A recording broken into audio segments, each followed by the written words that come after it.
നമസ്കാരം, വിദ്യൻ ചാനലിലേക്ക് സ്വാഗതം. കേരളത്തിൻ്റെ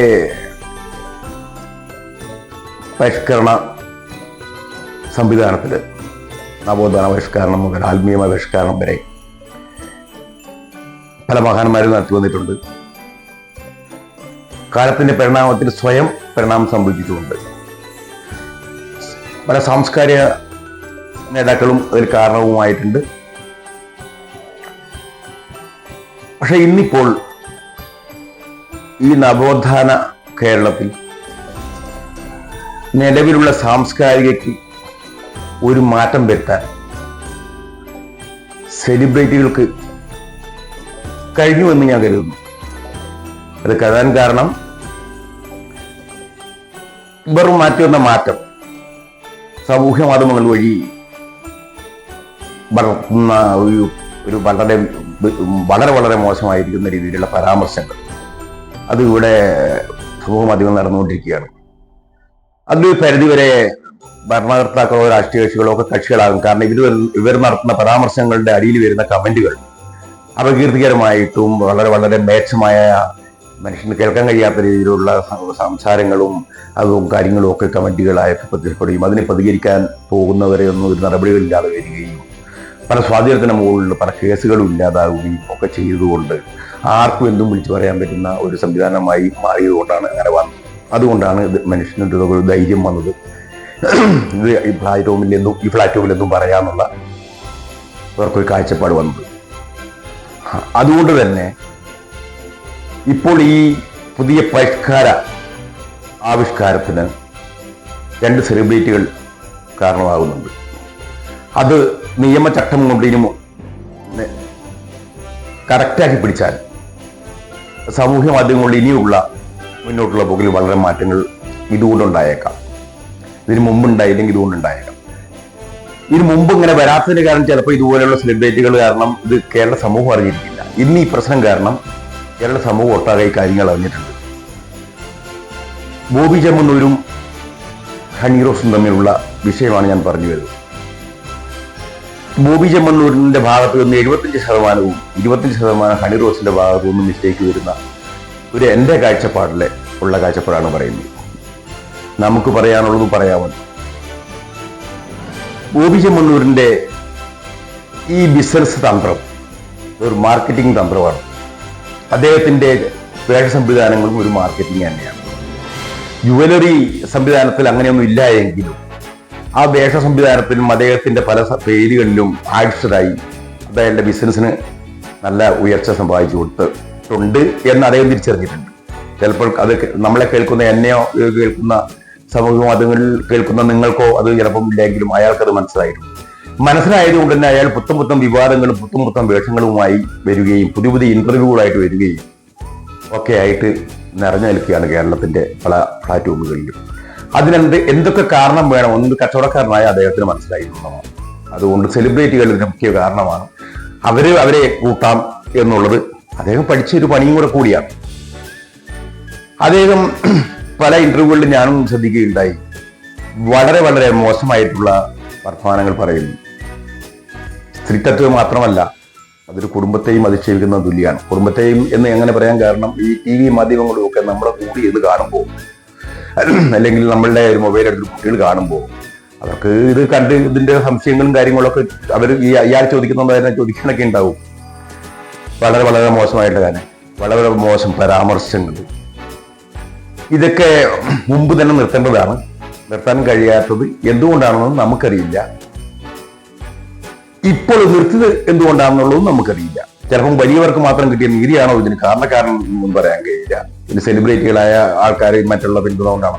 എങ്കിലും ഒരു നീതിന്യായം എല്ലാവർക്കും വേണ്ടതാണ്. നിയമബോധം ഇദ്ദേഹം കാട്ടിക്കൂട്ടുന്ന ചില ചെയ്തികൾ സ്വാതന്ത്ര്യത്തിന് മുകളിലാണെന്ന് പറഞ്ഞാലും സ്വാതന്ത്ര്യം എല്ലാവർക്കും എല്ലാ കാര്യത്തിലും ഉണ്ടോ എന്ന് നമുക്ക് ചിന്തിക്കണം. അത് നമ്മുടെ നിയമപരമായും ചട്ടപരമായിട്ടും വരുന്ന സ്വാതന്ത്ര്യങ്ങളുണ്ട് പലതും. ഇപ്പോ സ്ത്രീകളെ സംബന്ധിച്ച് കൊടുത്തിരിക്കുന്ന സ്വാതന്ത്ര്യം, അവരെ നമുക്ക് പറയാനുള്ള സ്വാതന്ത്ര്യം, ഒരു വ്യക്തികളെ കുറിച്ച് എന്താ പറയാനുള്ള സ്വാതന്ത്ര്യങ്ങളൊക്കെ ഇല്ലേ? ബോബി ചെമ്മണ്ണൂര് ഈ ഓരോ ആളെ അധിക്ഷേപിക്കുമ്പോൾ ഇദ്ദേഹത്തിന് കിട്ടുന്ന ഒരു പ്രശസ്തി അത് ഒരു ശരിയായ രീതിയിലേക്ക് എന്നെ പറയാൻ ആ പ്രസക്തി എന്ന് പറഞ്ഞാല് ഇപ്പൊ കുട്ടികളെ ഒക്കെ കൂടി അവരൊക്കെ കണ്ട് ഇതുകൊണ്ട് ചിരിക്കാനും പിടിക്കാനൊക്കെ ഉള്ള ഒരു സംവിധാനങ്ങളാണെന്ന് അദ്ദേഹം തിരിച്ചറിഞ്ഞു. ആളുകളെ കൂട്ടാൻ ഇതാണെന്നുള്ള തിരിച്ചറിഞ്ഞത് കൊണ്ടാണ് ഇപ്പോ ബോബി എം ഒരു സെലിബ്രിറ്റിയെ കൊണ്ടുവന്ന് വെച്ച് അവിടെ ഒരു പരിപാടി നടത്തുമ്പോൾ അവിടെ കൂടുന്നവരൊക്കെ ഒരു മിതഭാഷകരും അല്ലെങ്കിൽ ഒരു പക്വതയാർന്ന ആൾക്കാരാണെന്നൊന്നും എനിക്ക് തോന്നുന്നില്ല. അതൊക്കെ ചെറിയ ശതമാനം മാത്രമേ ഉണ്ടാവൂ. അവിടെ കൂടുന്നവരൊക്കെ എറണാകുളം സൈഡിലൊക്കെ ഒരു സെലിബ്രിറ്റിയിലെ കൊണ്ടുവന്ന് അവിടെ കൂടുന്നതൊക്കെ കഞ്ചാവും MDMA ഒക്കെ കഴിച്ച ഒരു പകുതിയിലധികം ആൾക്കാർ തന്നെ ആകുമോ എന്ന് സംശയം. അവർക്ക് അവരെന്താണോ പ്രതീക്ഷിക്കുന്നത് അത് കിട്ടാൻ വേണ്ടി അത് വരികയും അതിന്റെ കോലാഹലങ്ങൾ കാട്ടുകയും അത് കഴിയുമ്പോൾ അതിനെ പറ്റിയിട്ട് അതേ രീതിയിൽ നിലവാരമുള്ള കമന്റുകൾ പറയുകയൊക്കെയാണ് നമ്മൾ കാണുന്നത്. ഇതിനൊക്കെ കാരണഭൂതനാകുന്ന ഒരാളാണ് ബോബി എം. ആ തിരിച്ചറിവ് അദ്ദേഹത്തിനുണ്ട്. പക്ഷെ കേരള സമൂഹത്തിൽ ആ തിരിച്ചറിവ് ഉണ്ടായിരുന്നില്ല. പിന്നെ കേരളത്തിലെ സ്ത്രീകൾ ഏതെങ്കിലും ഒരു രീതിയിൽ കേസ് കൊടുത്തു കഴിഞ്ഞാലും അത് കുറച്ച് പോലീസ് സ്റ്റേഷനിലും കയറ്റിയാലും നിയമ നടപടികളൊന്നും ഇല്ലാതെ വരുമ്പോൾ ഇത് ഇത്രയേ ഉണ്ടാവുകയുള്ളൂ എന്ന ഒരു കാഴ്ചപ്പാടും കൂടെ ഈ കമന്റ് ഇടുകയും ഇത്തരം കോമാളികളെ പ്രോത്സാഹിപ്പിക്കുകയും ഇതിനെതിരെ അശ്ലീല പരാമർശങ്ങൾ നടത്തുന്നവർക്കൊക്കെ ഒരു ധൈര്യം കൊടുക്കുകയും ഇന്ന് അതിനൊരു മാറ്റം ഉണ്ടെന്നാണ് ഇതിലേയും പറയുന്നത്. അതുകൊണ്ട് തന്നെ ഇത്തരം പ്രവണത നോക്കിക്കണ്ട് അതിന് തക്കതായ നിയമ നടപടി സ്വീകരിച്ചാൽ ഇത് കുറയും. അതാണ് ഒരു സാംസ്കാരിക പരിഷ്കരണത്തിന് സെലിബ്രിറ്റിയിൽ കാരണമായി എന്ന് ഞാൻ പറയാൻ കാരണം. അതിൽ ഇത്തരം പരാമർശം പാടില്ല. നമ്മുടെ ഈ സമൂഹത്തിൽ ഇത് മറ്റുള്ളവർക്കൊരു ഇതൊരു ഇയാൾ ചെയ്യുവാണെങ്കിൽ എനിക്കും എന്തുകൊണ്ട് ചെയ്തുകൂടാ എന്നുള്ളൊരു ചോദ്യം വന്നും മറ്റുള്ളവർ അത് ആവർത്തിച്ചുകൂടാ എന്നുള്ളതൊക്കെ കേരളത്തിലെ ഭരണകൂടവും കേരള സംസ്കാരത്തിൽ ചിന്തിക്കുന്ന ജനങ്ങളുടെ ഒക്കെ കാര്യമാണ്. അപ്പോ അതൊരു 70% കുറ്റവാളിയാണെന്ന് പറയുമ്പോൾ തന്നെ 25% തെറ്റ് ഹണി റോസിന്റെ ഭാഗത്തുനിന്നുണ്ടെന്നും പറയുന്നുണ്ട്. നമ്മൾ അങ്ങനെ ചിന്തിക്കാലോ. നമ്മൾ ഏത് വേഷവും കെട്ടാമെന്ന് നമ്മൾ കണ്ടു. ഏത് വേഷവും കെട്ടാം ആയിരിക്കാം. പക്ഷേ അതിൽ ആകർഷിക്കപ്പെട്ടു വരുന്നവർ ഏത് രീതിയിൽ എന്ത് കണ്ടാണ് ആകർഷിക്കപ്പെട്ടു വരുന്നതെന്നും കൂടി നമ്മൾ ചിന്തിക്കേണ്ടിയിരിക്കും. വേഷസംവിധാനത്തിന് ആകർഷിക്കപ്പെട്ടു വരുന്നു പറഞ്ഞാൽ വേഷസംവിധാനത്തിൽ ആകർഷിക്കപ്പെട്ട് അവിടെ എല്ലാവരും ഒന്നും വരുന്നില്ല. ആരാണ് വരുന്നത്? ആർത്തിരുമ്പുന്ന ഈ പറയുന്ന കുറച്ച് കുറ്റവാളികൾ അടക്കം വരുന്ന ഒരു സമൂഹം. ബാക്കിയുള്ളത് സെലിബ്രിറ്റികളുടെ കൂടെ വരുന്നവരും ആ ഷോപ്പ് നടത്തുന്നവരും അതിന്റെ സ്റ്റാഫുകളും പിന്നെ ആ കൂട്ടത്തിൽ ആ ടൗണിൽ കാണുന്നവരൊക്കെയാണ് ഇവിടെ വരുന്നത്. അവർക്ക് ഇങ്ങനെ ഈ കളിക്കാനുള്ള ഒരു മേളാങ്ക അവസരം ഉണ്ടാക്കി കൊടുക്കുന്നത് സെലിബ്രിറ്റികളുടെ ചെറിയൊരു ഭാഗത്തിൽ തെറ്റില്ലേ?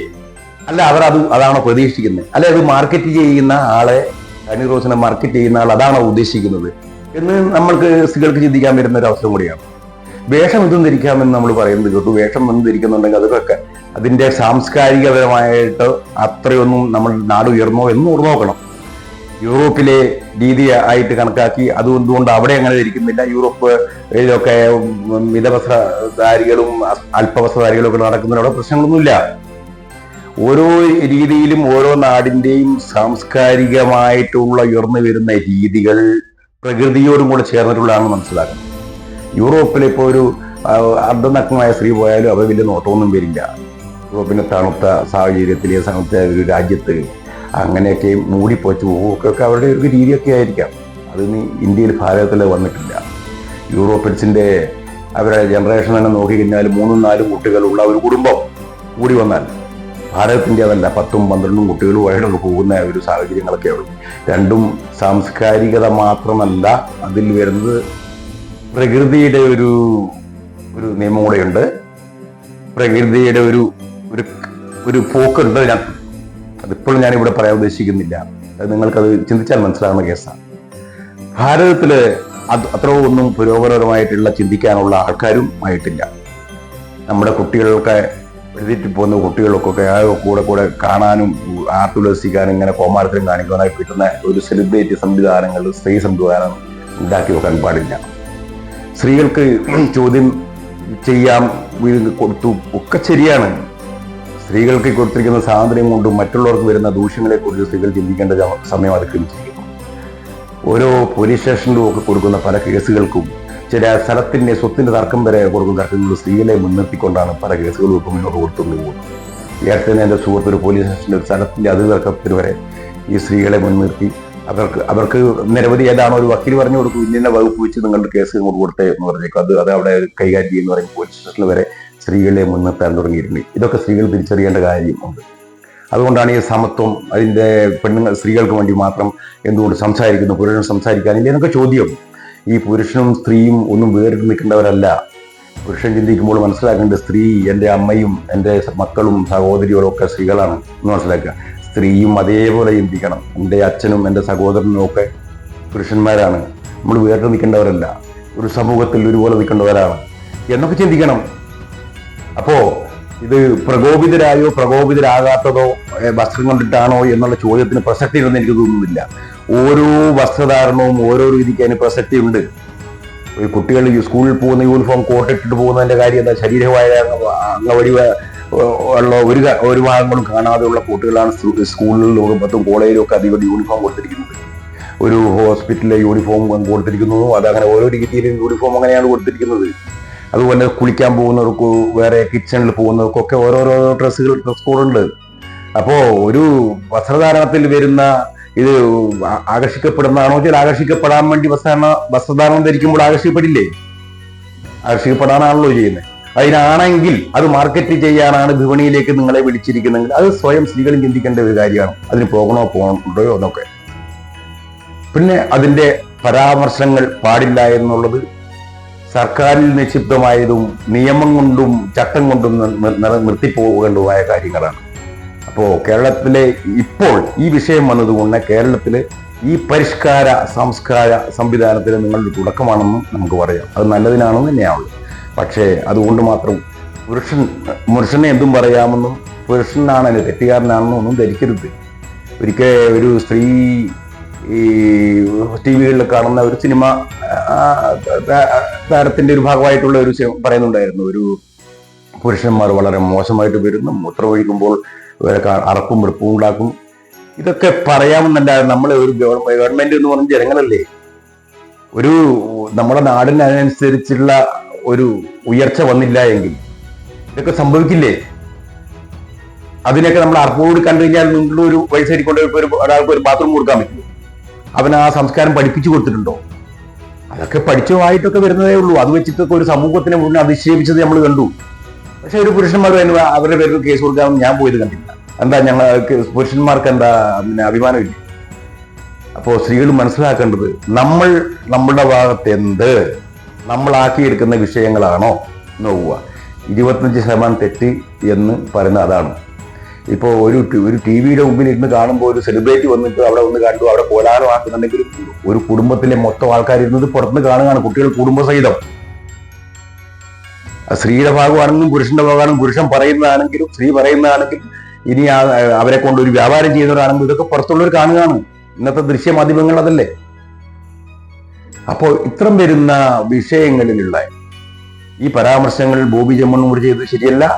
ഇത്തരം കാരണക്കാരാക്കുന്ന ഒരു പരിധിവരെ അത് അനുവദനീയമാണോ എന്ന് അറിഞ്ഞും വേണ്ടത് മാത്രം ചെയ്തും ഒക്കെ പോകേണ്ട സ്ത്രീ സമൂഹത്തിന്റെയും ചുമതലയാണ്. അതുകൊണ്ട് ഒരു സമൂഹത്തിനെ വേറിട്ട് കുറ്റപ്പെടുത്തുകയും പറയുകയും ഒക്കെ ചെയ്യുന്നതും തെറ്റാണ്. അവർ മാത്രമാണ് അത് അനുസരിക്കണമെന്ന് പറയുന്നത് തെറ്റാണ്.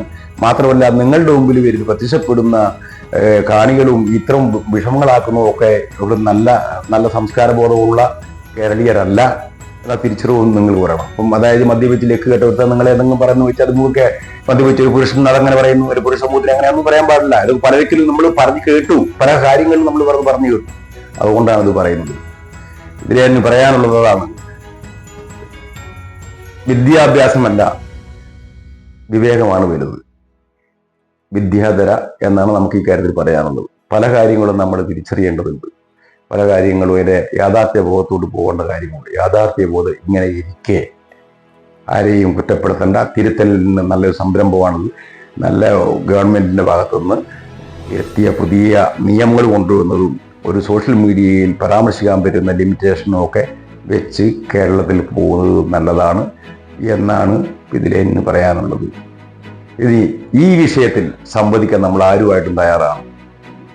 പുരുഷനും സ്ത്രീയും മാറി നിൽക്കുന്നവരല്ല, മാറി നിൽക്കേണ്ടവർ, രണ്ട് ചേരികൾ നിൽക്കേണ്ടതല്ല, ഒരാളെ കുറ്റപ്പെടുത്തി പറയേണ്ടവരല്ല.